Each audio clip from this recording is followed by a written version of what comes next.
और बेटा एक क्वेश्चन और डिस्कस करते हैं।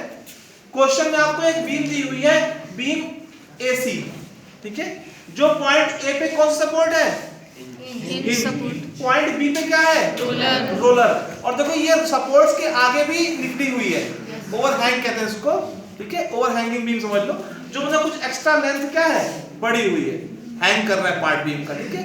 और देखो उस पे एक लोडिंग दिखाई गई है, ये किसको रिप्रेजेंट करती है लोडिंग, यूडीएल को, यूनिफॉर्मली डिस्ट्रीब्यूटेड लोड।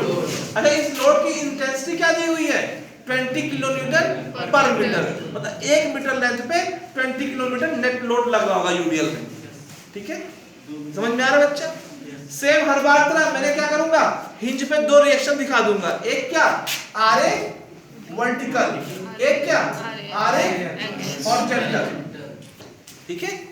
बी पे सेम क्या रोलर सपोर्ट है, वर्टिकल आएगा बस, आरए वर्टिकल। अच्छा एक चीज बताओ, सॉरी आरबी वर्टिकल। अच्छा एक चीज बताओ, एक क्वेश्चन पुट कर रहा हूं, अगर यहाँ पे हिंज करते और यहाँ पे रोलर करते तो क्या पॉसिबल था इक्विलिब्रियम बीम का स्टेबल रह पाना? नहीं। मैं बी को इधर रोलर इधर कर दूं और हिंज उधर कर दूं, क्या होता? आगे चला जाएगा। पक्का हाँ। सही बोल रहे बच्चा। हमने क्वेश्चन सुनो ध्यान दो, जो क्वेश्चन सॉल्व कर लेना लर्निंग नहीं बच्चा, तो किताब में सॉल्यूशन दिया होगा तो कोई, इसमें लॉजिक लगाओ ना, कुछ तोड़ मरोड़ सीखो। हमने कहा बी को रोलर को इधर कर दो और हिंज को उधर कर दो, तो क्या होगा, बीम पलट जाएगी। कौन बोला? पलटना कह लो या घूम जाएगी, क्यों? एकदम लोड ज्यादा हो जाएगा। लोड ज्यादा कहोगे नहीं बच्चा, सही से बताओ। एग्जैक्टली देखो यहाँ पे अगर रोलर आ गया ना तो बीम देखो क्या होगा, इस पॉइंट पे हिंज है, हिंज मतलब क्या ऐसे रोटेट होने को, तो बीम देखो यहाँ पे रोटेट ऐसे ऐसे मूव करना चाहेगी, और रोलर क्या ऊपर जाने से रोक पाएगा? रोलर सिर्फ क्या करता था, जिस सर्कल में एक डायरेक्शन देता है ना, या फिर वर्टिकली अपवर्ड देगा डाउनवर्ड देगा। देखो यहाँ पे अगर रोलर सपोर्ट होगा तो बीम कैसे वेल्डिंग थोड़ी की गई है, वो क्या है वैसे ऐसे टॉपल कर जाएगी, तो क्या इक्विलिब्रियम पॉसिबल है? तो भाई यहाँ पे हिंज ही जरूरी था इस बीम के लिए, और वहां पे क्या रोलर सपोर्ट, तब काम चल जाएगा। क्योंकि जो हिंज क्या है इस बीम, अगर यहाँ पे रोलर खाली तो हिंज क्या बीम को ऊपर जाने देगी? नहीं जाने देगी ना। बात समझ में आ रही है?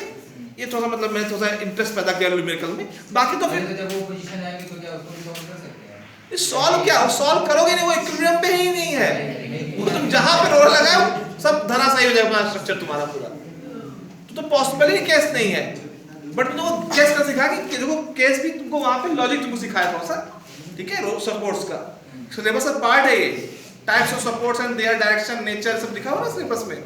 सपोर्ट समझो कि यहाँ पे क्यों तुम हिंज लगाए, यहाँ पे रोलर क्यों, इसको सिंपली सपोर्टेड करके क्या होता, कुछ नहीं हो पाता, सब धराशायी रहता। कंपलसरी के एंड ए पे हिंज आए, ठीक है। से अभी लास्ट क्वेश्चन में आपका नेगेटिव आ रहा था ना बच्चा, तो वहां पे अननेसेसरी नेगेटिव चेक कर हो सकता गलत हो, गलत दिख रहा ना, बट यहाँ पे नेगेटिव आएगा।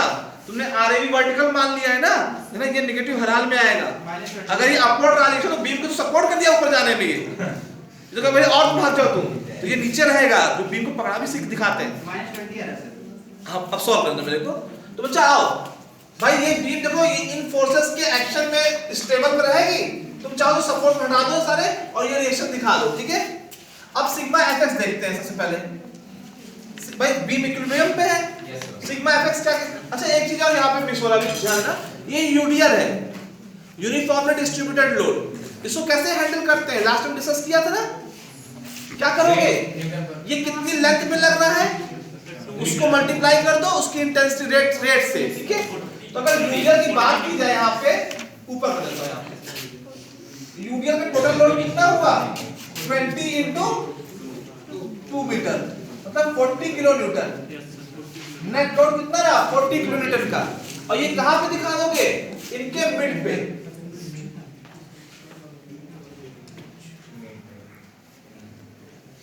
दिखा सकते हो ना, डायजेस दिखाया, मतलब ये रियल में नहीं है, या फिर उसको मानो या फिर इसको मानो, यूडीएल पूरी लेंथ मान, और सेंटर ऑफ ग्रेविटी भी लगा दी ना इस स्पैन लेंथ बीम के मिड पॉइंट लगा दिया, हैंडल कर लेंगे। हां ये लेंथ 2 मीटर है, 1 मीटर लगा दिए, मूवमेंट पे काम आएगा, अभी नहीं, ठीक है। अब सिग्मा एफएक्स शुरू करते हैं, ठीक है। सिग्मा एफएक्स 0 होगा क्योंकि बीम इक्विलिब्रियम में एट डायरेक्शन में होनी चाहिए भाई, तभी तो स्टडी करेंगे। कभी बीम तुमको चलती दिखाई पड़ी क्या, वो उसका भी अलग स्टडी हो जाएगा। अब बेटा हॉरिजॉन्टल में क्या है, RAH, और कोई फोर्स है क्या, तो 0 हो गया।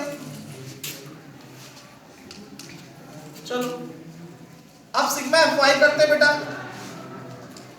RAB अपवर्ड है,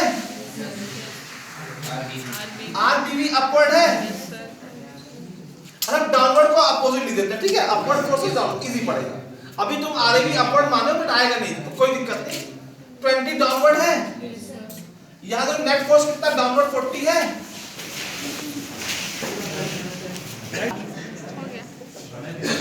आओ बेटा कंटिन्यू करें, ठीक है, फोकस करो।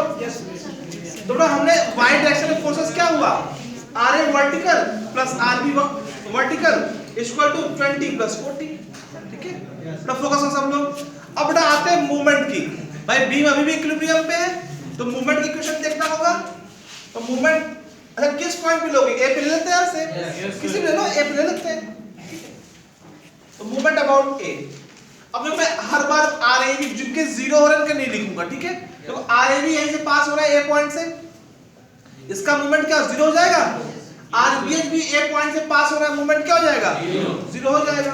अब बच्चा बात करता है 20 किलोमीटर की, 2 मीटर डिस्टेंस पे क्लॉकवाइज बनाएगा, तो क्लॉकवाइज हम नेगेटिव लेते हैं, 20 × 2 माइनस का। उसका जब RBB ये एंटी क्लॉकवाइज बनाएगा, हम पॉजिटिव लेते हैं एंटी क्लॉकवाइज, RBB × 4। क्लियर। अब देखो ये यूडीएल का मूवमेंट कैसे निकालोगे। देखो यूडीएल कोई एक पॉइंट पे तो लगना लोड है नहीं, ये एक पर्टिकुलर लेंथ पे, एक सर्टेन लेंथ पे डिस्ट्रीब्यूटेड लोड है, यूनिफॉर्मली डिस्ट्रीब्यूटेड लोड है। तो बेटा इसको कैसे हैंडल करते हैं भाई, सिंपल, जिस लेंथ पे वो लग रहा है उसके मिड पॉइंट पे इसको लगा देते हैं। इसको डिस्कस कर चुके हैं डिटेल में, ऐसा क्यों कर रहे हैं, ठीक है। बट एक रिवाइज कर दे भाई, उसके बीचों बीच जिस लेंथ में BC लेंथ में लगा है तो BC लेंथ के बीचों बीच लगा दो यूडीएल को, नेट यूडीएल को। तो यूडीएल कितना था 40 किलोमीटर था, और कहां पे लगा दोगे, बीचों बीच। BC का मिड क्या हो जाएगा, यहां B से 1 मीटर पे। तो अगर मूवमेंट निकाला जाए ये क्या क्लॉकवाइज आएगा, नेगेटिव ले लो, 40 × डिस्टेंस क्या जाएगी 1 + 2 + 2 5। अच्छा ये नेट मूवमेंट 0 होना चाहिए, बोल बच्चा, ठीक है। अब सॉल्व कर लो इसे, कितना हुआ 240 240 60। हाँ तो RBB कितना रहा बच्चा यहाँ से 0 आ रहा है।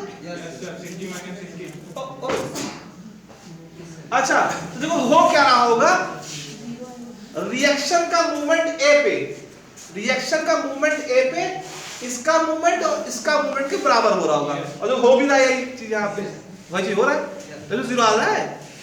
तो मतलब देखा जाए तो बच्चा एक चीज बताओ, इस क्वेश्चन में अगर ए पे रोलर रख दे, रोलर सपोर्ट, ए पे रोलर सपोर्ट लगाए तो क्या कोई दिक्कत आएगी, क्यों आएगी भाई, जब बीम को ऐसे घुमाने वाला मूवमेंट भी 0 हो जा रहा है। देखा जाए ए पे नेट मूवमेंट क्या आ रहा है 0 आ रहा है, तब तो फिर ए पे तुम हिंज की जगह रोलर तब भी स्टेबल हो जाएगा। बात समझना, हम तुमको समझा शुरुआत में किया ये हिंज है तो भाई ऐसा रोटेट करेगा, तो हमने क्या किया, देखो इसमें ऐसी लोडिंग होगी, ये देखो ये डाउनवर्ड दबा रहा है, ये इसको घुमाना चाह रहे हैं ना, तो फिर बी के मतलब कहीं ना कहीं पॉसिबल है, पर ठीक है इतना डिटेल मत जाओ, कंफ्यूज हो जाओगे तुम इसी बातों पे। तो बड़ा आंसर देखते हैं, ठीक है। RBB 60 आ गया, RAB क्या आ गया 0 आ गया, और यहां से RA 0। तो बच्चा रिएक्शन सिर्फ एक ही पॉइंट पे आया, ये दोनों 0, ए पे कोई रिएक्शन ही नहीं आ रहा। तो बेसिकली हो क्या रहा है ना, देखो बी पे जो मूवमेंट बन रहा है ना 20 × 2 40 × 1, बी पे मूवमेंट देखो नेट फोर्सेस का 20 × 2 40 × 1 दोनों 40 हो रहा है, इक्वल है। तो बी पे और क्या मूवमेंट का इक्विलिब्रियम बैठ रहा है परमानेंट बेसिकली, ठीक बच्चा, डन करो।